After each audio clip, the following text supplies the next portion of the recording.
Hello and welcome to Horror Rewind. This is Kelly Florence. And this is Mark Florence. And today we're talking about One Flew Over the Cuckoo's Nest and Ratchet. So, interesting fun fact. I freaking love One Flew Over the Cuckoo's Nest. I read the novel. I saw the movie multiple times. I hold it in high regard as one of like the great American classics. And I discovered just a couple days ago that Mark had never seen or read One Flew Over the Cuckoo's Nest. Yeah, I only remember the very end. I saw it, I don't know. My mom showed it to me or something. I just remember the guy, spoiler alert, taking like the water fountain thing and like breaking out and running away. That's all I remember. But also, I mean, it has been recreated on The Simpsons. And I'm like, maybe you just remember it from The Simpsons or whatever, which is also fair. Because that is a scene that happened. But like, wow, I can't believe you didn't see this movie. And so also, like, before we get into facts, do you want to just give me your broad overall impression of the film?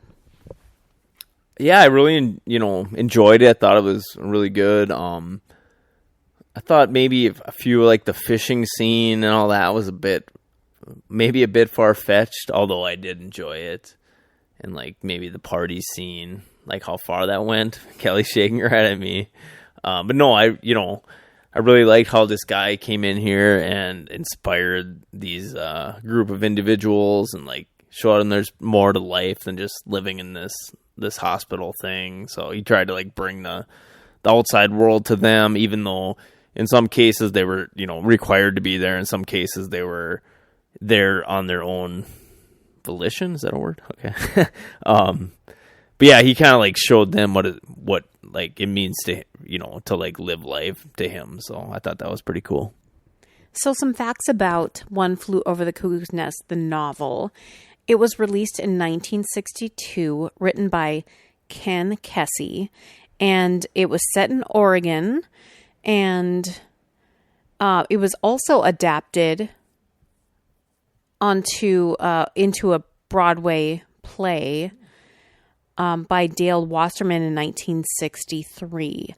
I know from personal experience and hearing about it that it's sometimes when they perform this play more contemporarily, that they stage it with women in some of the roles instead of just men, because obviously the only women in this movie are the couple of friends of McMurphy, Jack Nicholson, and also the, Nurse Ratchet, of course, and the other nurses. So I think that's pretty interesting.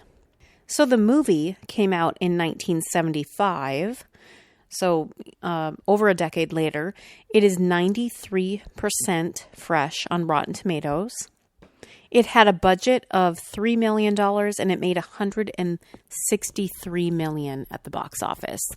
That is a lot. That's a lot. That's a great profit. They should make more movies that cost $3 million to make 160. I mean, that's my 163 million. That's my business plan. I agree. That is the best business plan. So, also some fun facts. The movie was directed by Milos Forman, and Jack Nicholson, of course, is the star. Louise Fletcher is Nurse Ratchet. Brad Dourif is Billy with the stutter. He went on to become the voice of Chucky, of course, and he's in one of our favorite episodes of The X-Files. Will Sampson plays Chief. Before Kelly gets too far into this, Kelly's like, who is this guy? And I'm like, I have no idea. I thought it was some guy from Curb Your Enthusiasm, but it was Danny DeVito, and he had hair. It was baby Danny DeVito. He is so young. My goodness. And Christopher Lloyd. This film has an all-star cast. And Like, holy crap. And so they did film in Oregon, and this movie is considered number 33 on AFI's 100 Years, 100 Movies list. It was the second to win all 5 major Academy Awards. It was Best Picture, Best Actor, Best Actress, Best Director, and Best Screenplay. And that only happened once before, previous to that, in 1934 with It Happened One Night. It happened again in 1991 with, guess what? A horror film, Silence of the Lambs.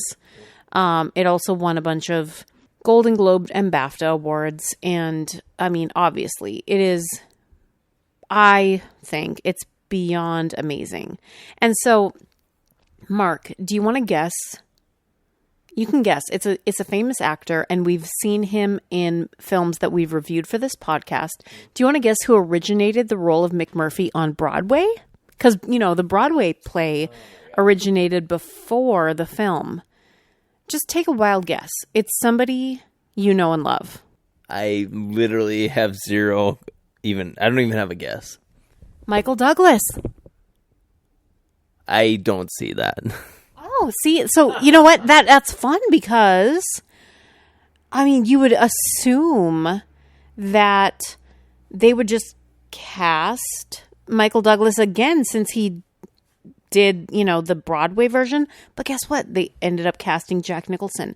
And what I was said to Mark as we were watching this film tonight was Jack Nicholson literally embodies whoever he is playing, and I believe him 100%, and he just exudes the character.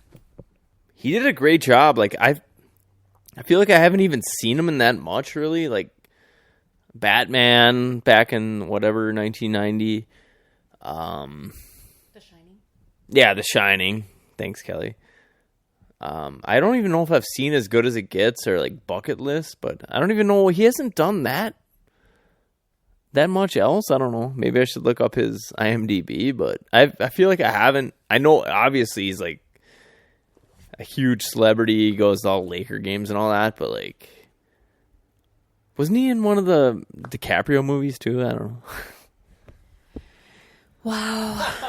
You guys, you're hearing it here live. And that's why I appreciate your viewpoint, Mark, because, for someone who has never seen this movie or read the book, I love to get your insight onto it because sometimes it becomes an echo chamber, because, for horror fans are just blah, blah, blah, and we ended up agreeing on a lot of things, and not everything, but, sometimes. But that's why I love to hear, I don't even know any Jack Nicholson movies. And I had to remind you that he's in The Shining, which, P.S., Dick Hallorann is in this movie, too. Yeah, he's the one who allows the party to go on, which kind of leads to all the bad stuff. But, kudos to him for letting him bring some alcohol in, bring some women in, and have a good time for a night. So speaking of that, and I know we're skipping to the end here, but that Billy experienced, his first date, quote unquote, and slept with a woman. And he was so proud and so confident that he came out and confronted Nurse Ratched and didn't have a stutter initially until she brought up his mother and said, I have to tell your mother about this. And then his stutter came back and he's like, please don't do it. They carted him away. He ended up slicing himself with a broken glass. And Jack Nicholson had the opportunity to escape, but he chose to see what the outcome of that was and ended up being lobotomized for it. And my God, Will Sampson as the chief, putting him out of his misery and then taking that water fountain and breaking through and running away. It has to be one of the greatest moments in cinematic history. That's very, very iconic. Very. I mean, I remember that etched into my brain from when I was 10 or whatever. But what was Jack Nicholson's character's name? Was it Jack? McMurphy. I understand he's trying to like get these guys to do all this stuff and that, but he's not without excuse me, he's not without blame, I don't think. Like he's an instigator. Like he orchestrated this fishing trip. He orchestrated this party. He more or less like not forced. I mean, he kind of forced the guy to go have sex with his girlfriend or whatever. But I mean, so I respect what he's doing, but I'm not gonna say he's not without blame for some of the stuff that happened here. I think he is what we would call now an anti-hero. Like he is the protagonist in this film, but it doesn't mean that he is without blame. I will stand by my opinion, though, 100% that Nurse Ratched is the villain. And even though Jack Nicholson may have created some of these situations that led to, several people's demise, Nurse Ratched is still worse. I agree with that. Because McMurphy came in and he totally like put like 180 on the whole like dynamic in this whole group. Like she had all the control, everyone was afraid of her, and he kind of like changed everything. So it was just like kind of like this weird like power struggle. I think they all knew that he wasn't actually crazy like the whole time, but like it was just like this weird dichotomy of like who has the upper hand, and it's just a shame like what happened to him. No, it's true, and it's also problematic, and that's why it's like anti-hero business, because he was convicted of statutory rape, which is not okay, and yet he's being touted as this quote unquote hero. And, obviously he should have served time for that, but he thinks, I'm going to pull a fast one and pretend to be quote unquote crazy and get out of it. And oh my God, the characters, like there are so many actors, and I won't name them all. But there are so many great roles, and obviously this is why it won it swept all the major Academy Awards, because every single performance in this film is a powerhouse performance. Yes, I agree. Specifically like the therapy sessions, quote unquote. Yeah, like Nurse Ratched's really like honing in on people, and like I don't know. I feel like that is not the right way to do the therapy session, but McMurphy came in and kind of changed everything, kind of showed everybody, another side of everything. And to me, like the biggest part of that was like his connection with Chief. Everyone thought Chief couldn't hear and couldn't talk, but then it turned out he was pretty articulate just to him. And they had made all these big plans together to escape, and it was just too bad to see what happened at the end. So I don't know if this is okay to say or not. I'm not going to name names, but I know 3 people personally in real life who have gotten shock therapy in my lifetime. And this seems like, it's super dated and they don't do that anymore. But P.S., they have, at least in the past couple of decades, do the shock therapy. And as we were watching this movie, we watched it a little bit at my parents' apartment earlier today. My dad talked about he worked on a psych ward, and he's like, I witnessed lots of shock therapy in the 60s. And that's when this novel is set and the movie is set. And like, that is so dark.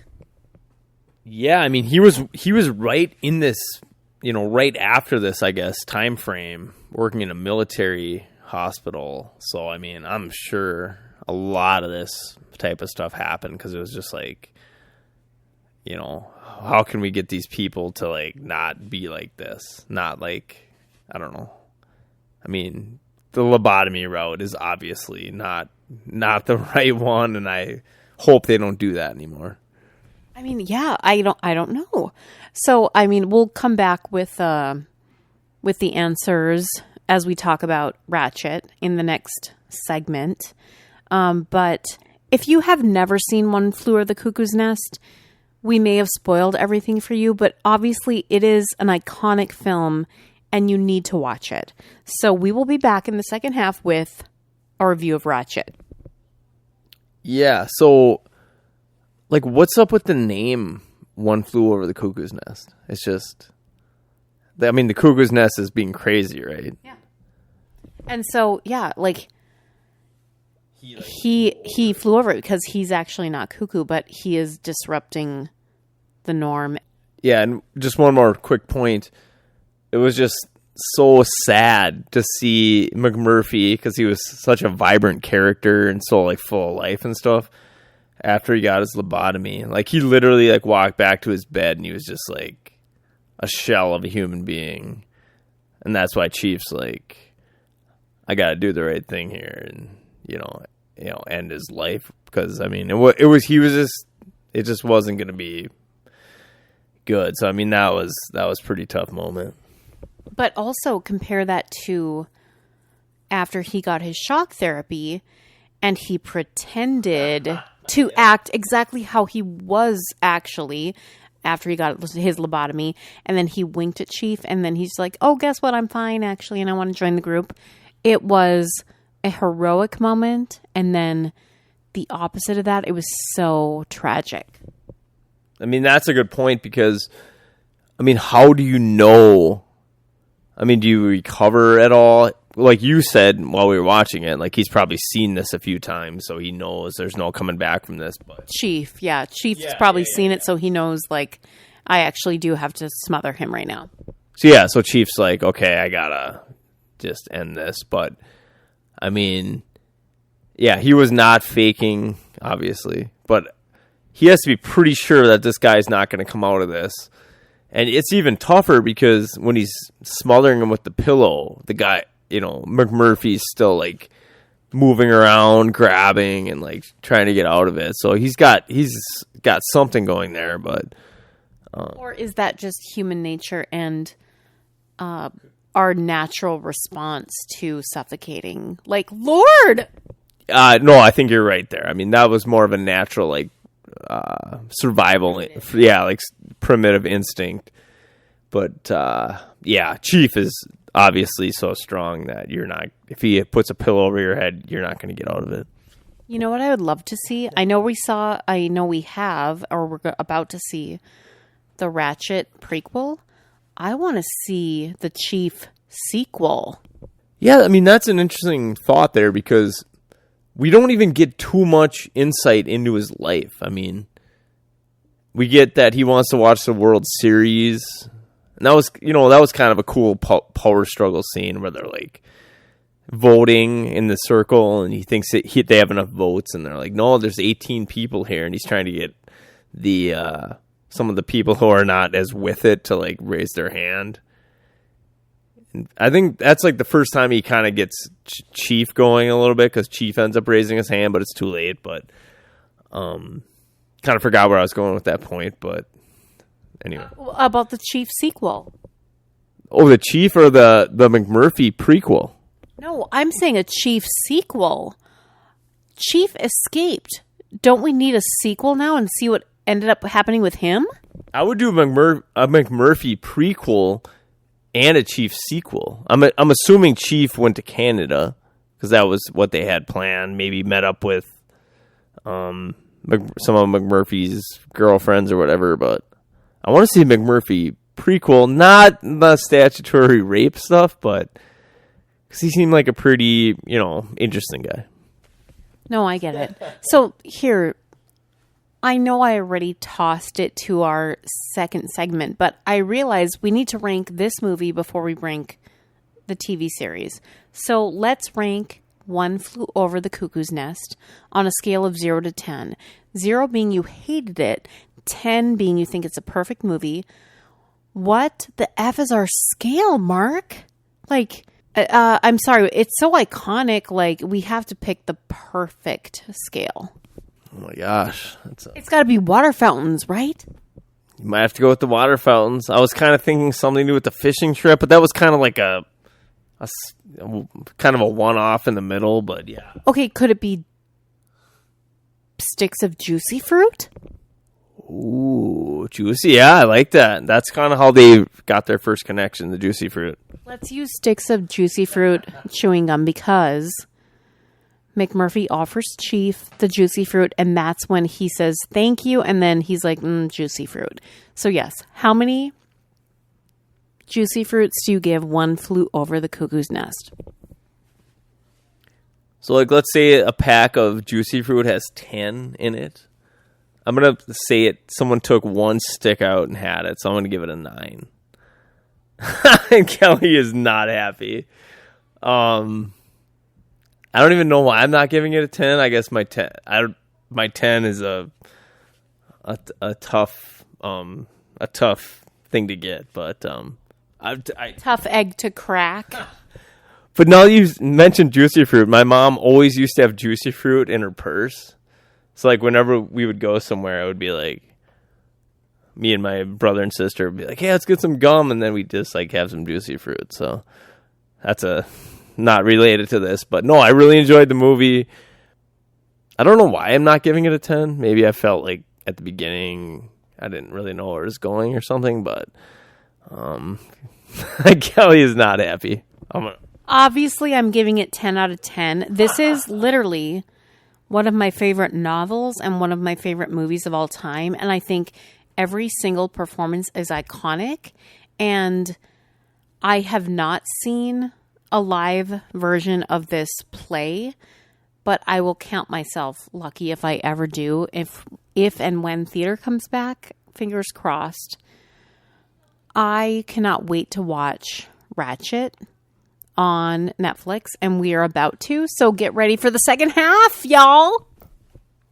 Yeah, I'm gonna watch it all night, so I will be talking to you in the morning. Hello, Rewinders. It's time to talk about books. That's right, no more movie talk. It's time to get serious and talk about literature. So I'm so giddy and excited, if you can't tell, to talk about the book that I recently finished. It is, I don't even know where to begin because I loved it so much. Okay, here we go. It is not new. It came out, over 10 years ago, but it's called The Good House by Tananarive Due. Now, I've been wanting to read something of hers for a while, and I finally got my butt into gear and did it. She is a presence on Twitter. I love her there. And I had heard that, she was just this amazing horror writer, and so I started just kind of, following what she was up to. And then she wrote an episode of the newest season of The Twilight Zone. And I was like, okay, I have to get into her because I just have to know. You guys, The Good House is so good. It is amazing. So think of it this way. It has kind of that old school haunted house vibe, but it has so much more than that. It has, I was about to start listing things, but then I'm like, maybe I shouldn't because I don't want to give anything away. I don't even want to give away what happens in the beginning because I went into it completely blind. I didn't know, other than there being a spooky house on the front and people telling me it was good, I didn't know what I was getting myself into. And like I said, I'm kind of glad that I didn't know anything because there are so many great WTF moments in this book that you're just like, oh, holy cow, holy crap. Or, insert any swear word. But it was so well written. First of all, right away, I'm like, oh my gosh. Sometimes as a writer, I read books and I'm just plain envious because some people just can master words so much better than I can. And so right away, I'm just like, oh my God, like she's just beyond. So first of all, her writing is beautiful. Second of all, I was telling my husband, I said, this book makes me realize like how few books I read where all the main characters are people of color. Tananarive Due is Black, and all the characters in this book, well, not all, but all the main characters are Black. And I think as a white lady, I get used to reading books about white ladies and writing books about white ladies. So it was really cool, actually, to experience race this way, especially because it goes into a lot of like history of her ancestors. And it was just like, wow, I need to read more books from around the world and from different perspectives. I think we all can work to do that. So this is a great chance to do that. So the characters are amazing. We have Angela, who the story revolves around. And again, I'm not going to give anything away. I'm just going to say that she is staying in this house that was her grandmother's, that's in this little town in Washington, Sacagawea, Washington. And it's your classic, Gothic, beautiful home that has lots of like nooks and crannies in it, and what kind of secrets are hiding inside kind of feel. And there's definitely supernatural in this book. I'm like struggling because I want to tell you guys everything, but I can't. So here's what I can say. Angela's amazing. She has a son who we are also are following along kind of what's happening with him. He's a teenager. We also get this aspect because Angela is a Hollywood agent, and so we kind of get some fun Hollywood kind of behind the scenes look, which is kind of fun too. And then there's Miles, you guys. Oh my goodness. So I don't often get the chance to read horror books that have the romance element in it. But Miles is so hot. That's all I'm going to say. And if you like a little romance in your books while, there's all this crazy shit going down, then this book is for you. That's what I'm going to say. So if that doesn't sell you, like, I don't even know what else to say. The Good House by Tananarive Due. She apparently has some movie and television deals coming. And as I was reading this, I'm like, where is the movie? Like, I need the movie or like the Netflix series now. So that's what I'm going to try to manifest next into the universe. But I really, really urge you to read the book. It's not little. It's a big, thick book. But you are going to be so excited to get lost in this world. That's all I can tell you. Again, I don't want to give too much away. It's contemporary, so it takes place, in like early 2000s. So that's pretty much all I'm going to say. And now it's on you. And I want you to message me on Facebook or tweet me and tell me how much you enjoyed it. Okay? That's your assignment for today. Read The Good House by Tananarive Due. Bye, guys. And all. So we began Ratchet, and we did not finish it because life is busy. But Mark, do you have some thoughts about the first episode? You said something about it being almost distractingly beautiful. Yeah, I thought maybe it was like too colorful and like the set design or whatever, like the wardrobe was kind of distracting to me. And it didn't distract me. I mean, I think it is visually beautiful, but we did not finish it. And I just wanted to be upfront about that and not make you listeners wait for 3 years until we finish it. So we're just going to release this episode without that. But I just wanted to clarify. In the meantime, we recommend The Haunting of Bly Manor. I recommend Monsterland on Hulu. Mark, what else have we watched recently that you would recommend? The one movie with the guy from The League. Did we record on that, though? I think we did. Oh, my goodness. We did already. So, yeah, you'll listen to those episodes, Creep and Creep 2.